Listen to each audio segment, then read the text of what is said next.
Hello everyone, welcome to my channel Mission Science. Today we're going to start with the 12th grade physics and unit 1 of your syllabus is electrostatics.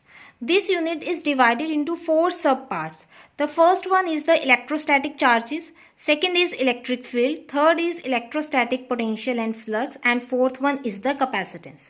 So today we're going to start with the first part of your unit 1, that is electrostatic charges. Basically, this word electrostatic, it is made up of two words, electro plus static. So before going to start the chapter, let's discuss about the meaning of charges. कि charges होते क्या हैं.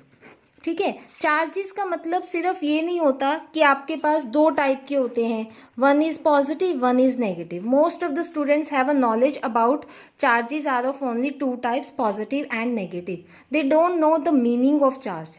So in this video I am going to explain in detail what do you mean by a charge, what is the cause of the charging, basic origin of the charges क्या है हमारे पास. तो देखो charges क्या है, सबसे पहले example से समझते हैं.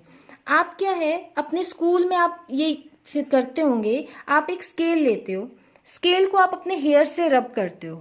Now when you will bring this scale close to some dust particles, the dust particle it get attracted towards this scale. particles attract हो जाते हैं.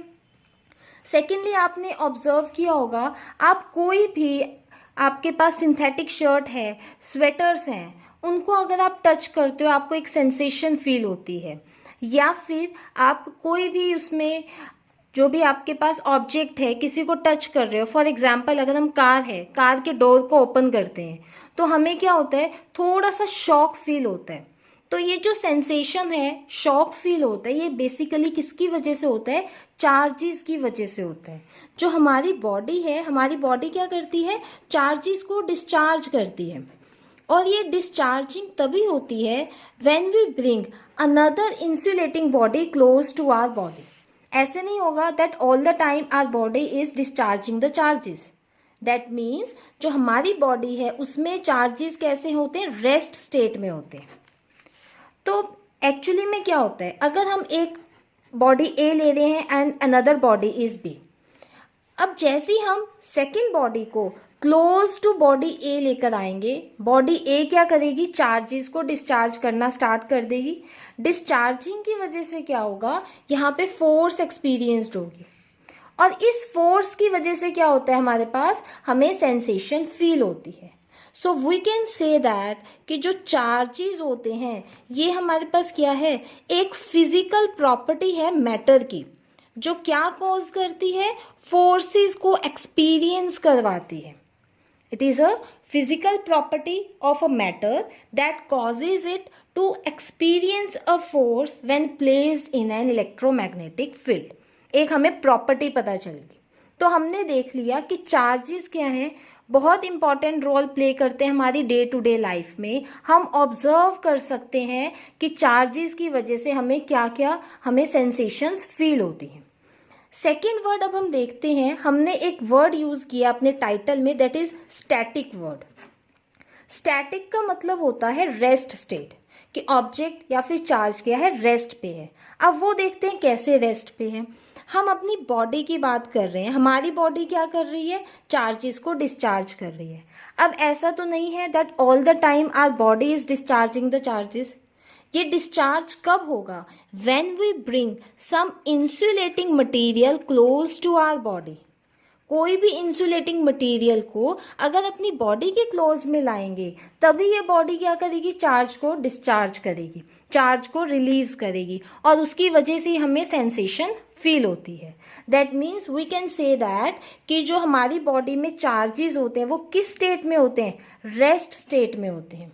तो अगर हम इस कॉन्सेप्ट को पढ़ना चाहते हैं कि हमने क्या पढ़ना है, that charges are at rest, तो ये जो ब्रांच ऑफ फिजिक्स होती है जो इन फिनोमिनास के साथ डील करती है कि जब चार्जेस आपके रेस्ट पे होंगे, उस ब्रांच ऑफ फिजिक्स को हम क्या बोलते हैं, इलेक्ट्रोस्टैटिक्स बोलते हैं, या फिर इसको हम स्टैटिक इलेक्ट्रिसिटी भी बोल सकते हैं.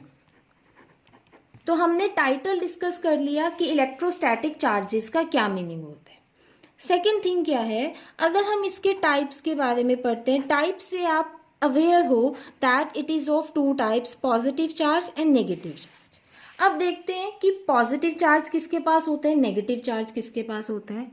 तो अगर हम किसी एटम की बात करते हैं, राइट, तो एटम के पास क्या होता है, इट हैज़ 3 सब एटॉमिक पार्टिकल्स।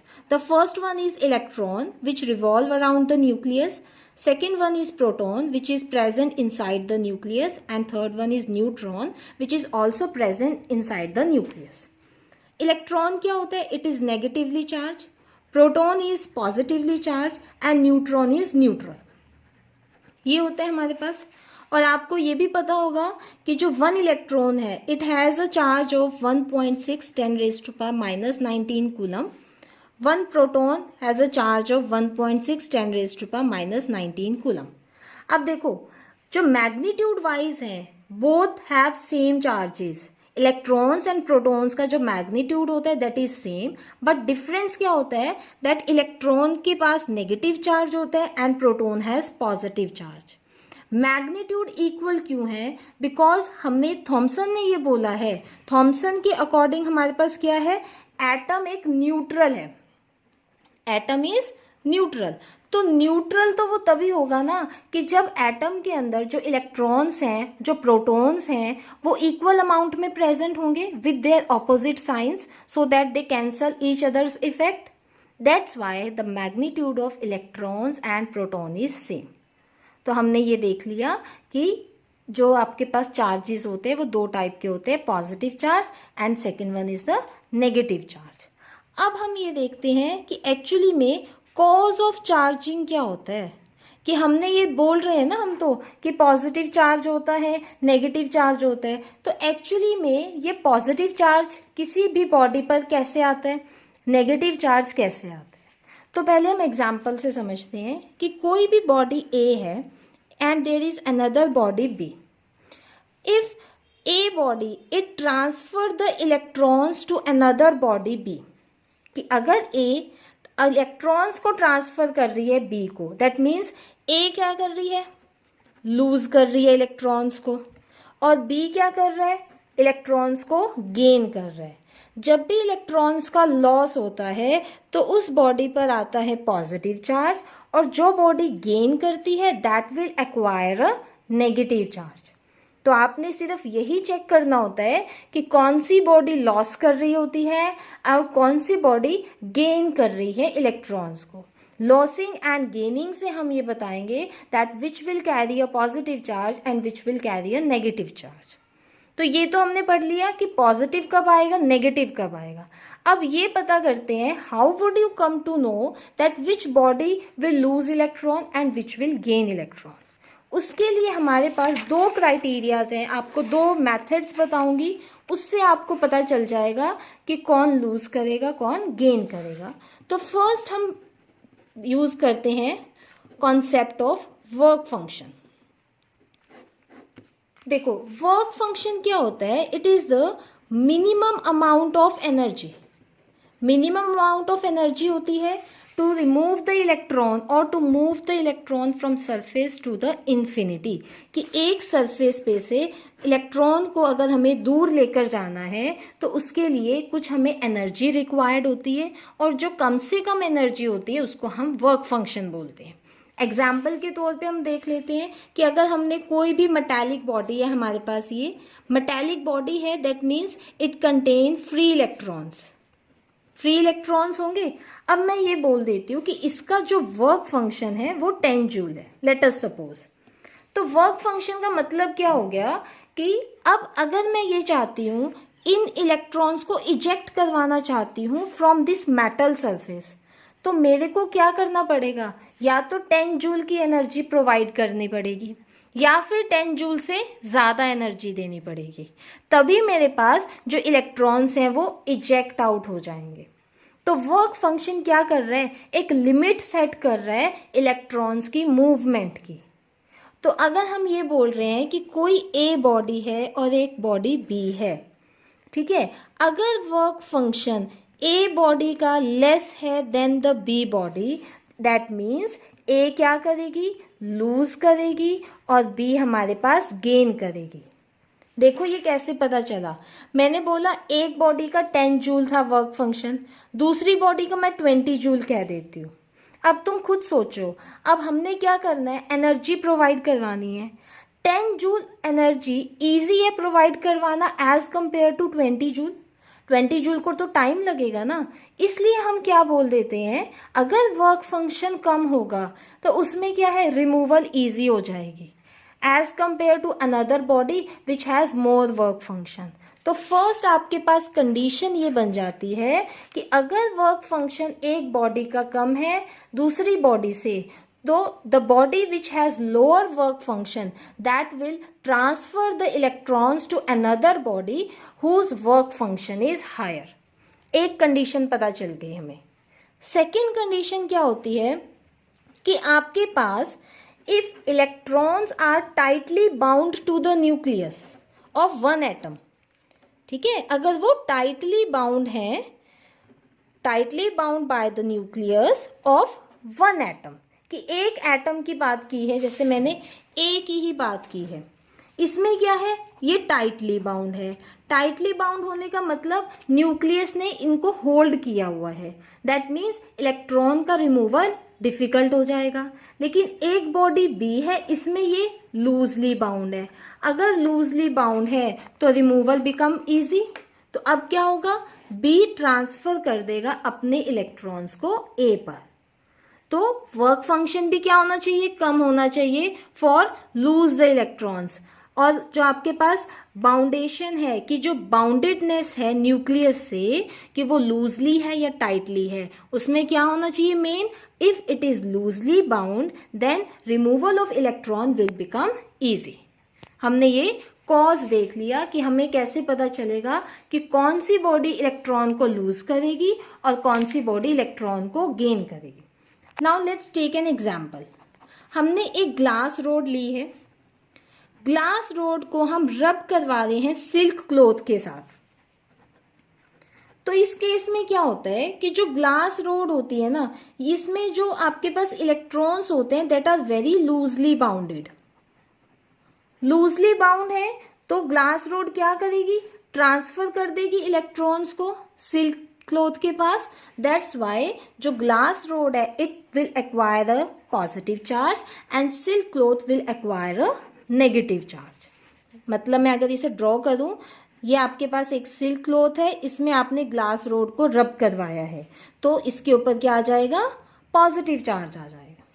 अनदर एग्जाम्पल अगर हम ले लेते हैं कि हमने अब एबोनाइट की रोड ली है एक, तो इसको हम रब करवा रहे हैं फर के साथ। एबोनाइट की रोड क्या होती है कि हार्ड रबड़ होती है, इसकी हमने क्या की होती है, वल्केनाइजेशन की होती है। ये आप केमिस्ट्री में पढ़ोगे, वल्केनाइजेशन का मतलब क्या होता है कि आपके पास जो रबड़ होती है ना, उसके अंदर हम 5 to 10% की सल्फर को ऐड करते हैं।